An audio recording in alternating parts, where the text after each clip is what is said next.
Let's continue our discussion of CAM design by first starting again with the fundamental law of CAM design and its corollary. What we have for the fundamental law of CAM design is as follows.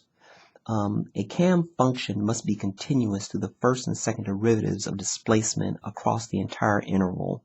That's 360 degrees. And the corollary of that is that the jerk function must be finite across the entire interval.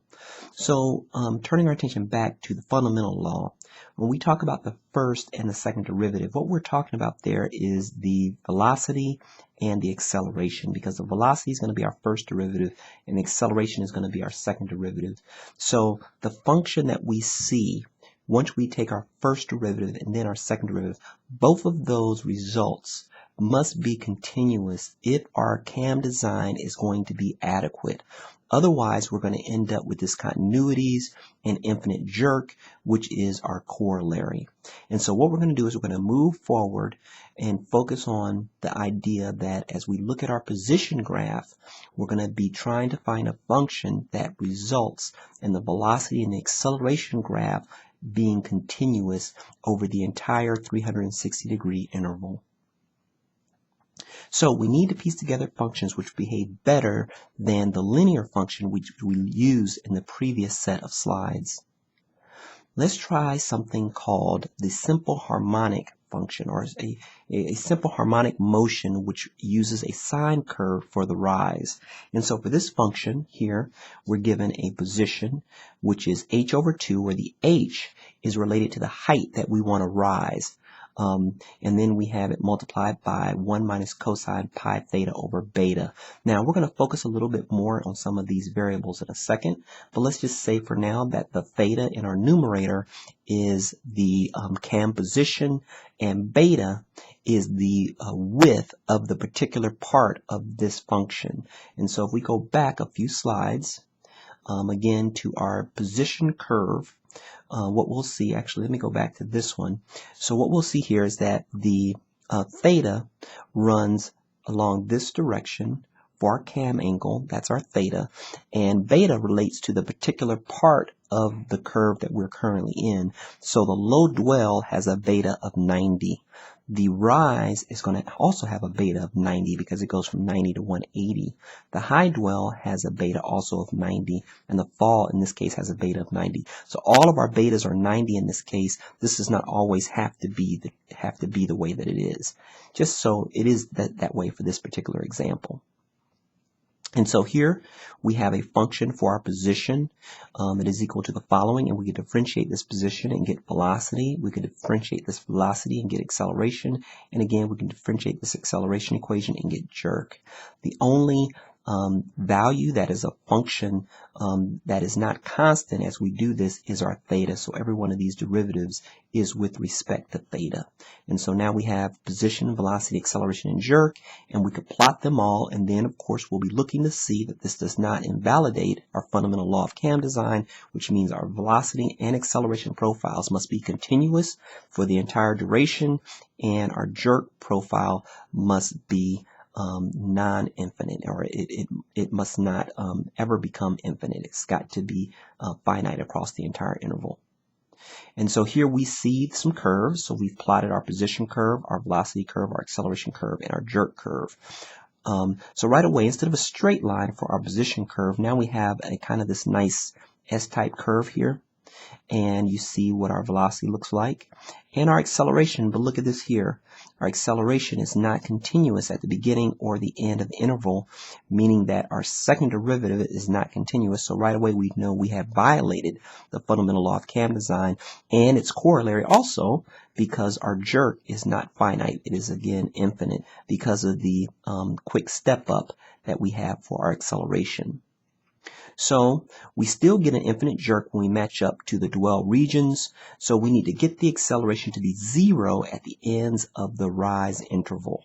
And so when we look at this here, if our acceleration had been 0 here and had then gone up, come down, and then closed here, we wouldn't have this instantaneous jump in acceleration, and therefore our acceleration would be continuous and our jerk would be finite. And so we're going to need to modify our function. This is the sine curve as shown is also not a valid it's not a valid way to design our cam. So we're going to try something called cycloidal displacement. And so for each one of these, what you'll see is we get different equations for our position, which of course is differentiated to give us velocity, acceleration, and jerk. In this particular case, you can see that it looks a little bit different than our equation looked before. You can see our same variables as we had before. We have betas, we have a height h, and we have a theta. And we're going to plot these and see if indeed the velocity and the acceleration are continuous throughout our motion. And so in this case, we see our position curve still looks very much like an S, not very much different than the one we saw before, which is a simple sine curve. We have our velocity, and notice this time our acceleration curve does start at 0, and then it goes up, it comes back down, and then you see we have a jerk. And so look, we have what looks like to be continuous for both of these two guys, but our jerk is also finite. It is not infinite in this case. So it looks like this may be a solution. So we can use similar functions for our fall region. Now, what we're saying there is that this gets us from our low point to our high point. And so if our valve and our engine started closed, then it rose. Now it's open and it's going to dwell again.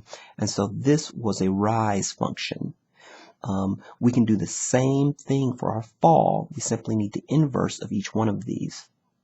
So we can use similar functions for the fall. And so this is where we show both of them. So here's our rise function for position, velocity, acceleration, and jerk. And then we have our fall functions. And so for the fall, we have a starting at h, right? And so before, when we were rising, we went from 0 to h. Then we're going to dwell, and then we're going to need to fall. And so we're going to start at h and then come back to 0. And so if we look at our function here, we start at h when theta is equal to 0. This will be gone. This will be gone. So we're starting at h for our position, and then we're going to fall. And so these are our fall functions, okay? And these are our rise functions, right? And so here we see position, velocity, acceleration, and jerk for the rise, position, velocity, acceleration, and jerk for the fall. And so this is what our fall equations look like. And we see that we have a successful relationship for this particular example because we don't have discontinuities in our first or second derivative. Now we're going to look at something called a combined function. In this combined function, the first thing that we're going to look at is a constant acceleration. And this is just another example of cam design. Again, in this particular case, we're looking at something that is often called bang bang, where we get a maximum acceleration, the maximum that we can get for a period of time, and then a maximum deceleration for a period of time, which is going to get us from our low point to our high point. And so again, remember that when we start off, we're starting off at a dwell. Our valve is closed, it's just sitting there, and then we need to get up to a rise point. And so what we're going to do in this case is we're going to get maximum acceleration, which is going to get us moving very fast, and then we're going to get maximum deceleration, which is going to bring us back to 0 in terms of our acceleration and in terms of our velocity, so we're ready to dwell. Now, there's a problem if we use this acceleration profile.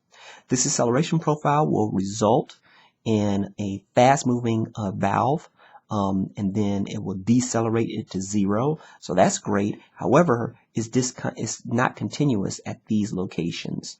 So it ends up giving us an infinite jerk, which is the corollary to our fundamental law. So this fails in two ways, right? It fails in terms of not being continuous in the second derivative and for not having finite jerk.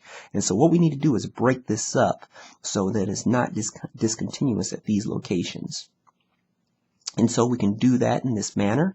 So what we're going to do is we're going to, instead of having it come straight up and over, we're going to have it kind of go up here at kind of a little bit less, not directly up, but we're going to have it kind of slope up in this form.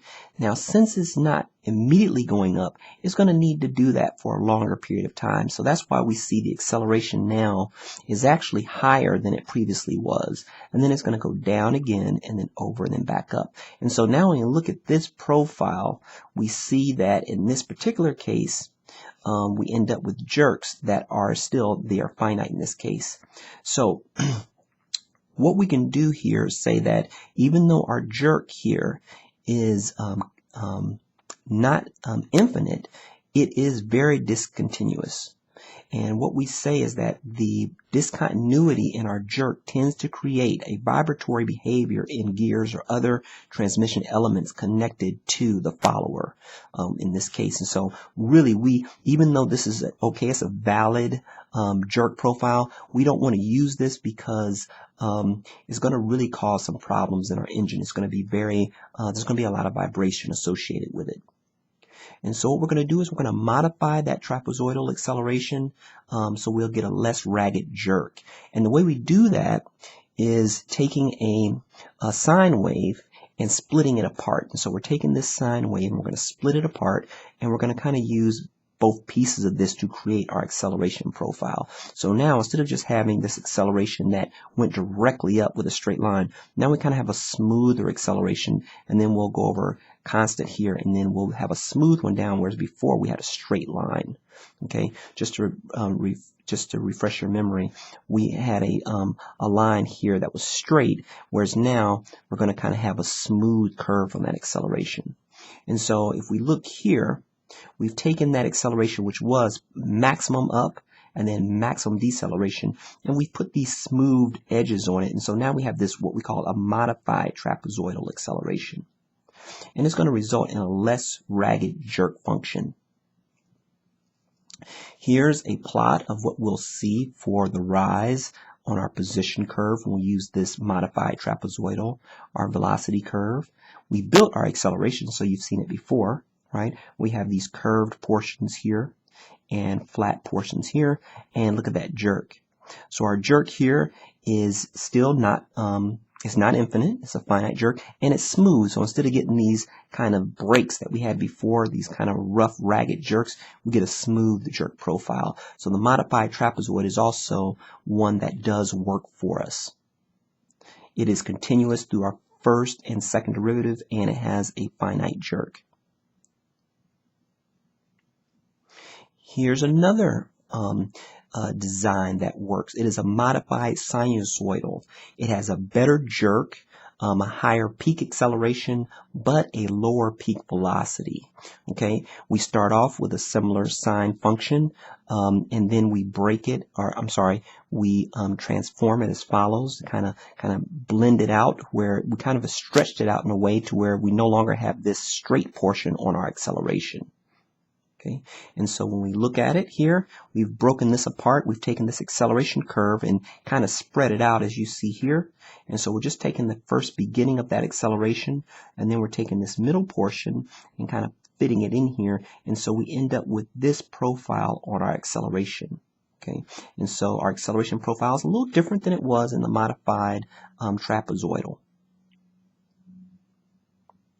And the result, actually I don't have the result to show you on the next slide. What we do show is all the acceleration profiles that we've seen. Okay, so we'll see both this one, which is our modified sinusoidal, and so you see it here in black. That's our modified sinusoidal acceleration. You see the modified trapezoidal acceleration right here, the one that's the solid line. We see also some ones that we haven't talked about yet. We have the polynomial displacement, a 4, 5, 6, 7 polynomial, a 3, 4, 5 polynomial. We'll focus on these types later on, and of course our cycloidal displacement, which was our sine acceleration, which we also saw. These are the jerk profiles for each one of those. Notice that they are all finite. We have our velocity profile. It is continuous. One thing to note here is that the modified sine has the smallest velocity of all of them. and of course our S are our displacement curve. Notice our displacement curves are almost exactly identical. The modified sine, modified trapezoid, cycloidal, they're all sitting right there on top of each other. Even though our velocity profiles, they differ a lot more, and our jerk profiles and our acceleration profiles are quite a bit different. And so really, when you look at these different designs, you won't see much difference in terms of the displacement, right? They all go from some low period to some high period. However, once you start looking at things like the velocity, the jerk, and the acceleration, you see quite a bit of difference. And that's the end of our introduction to CAM design.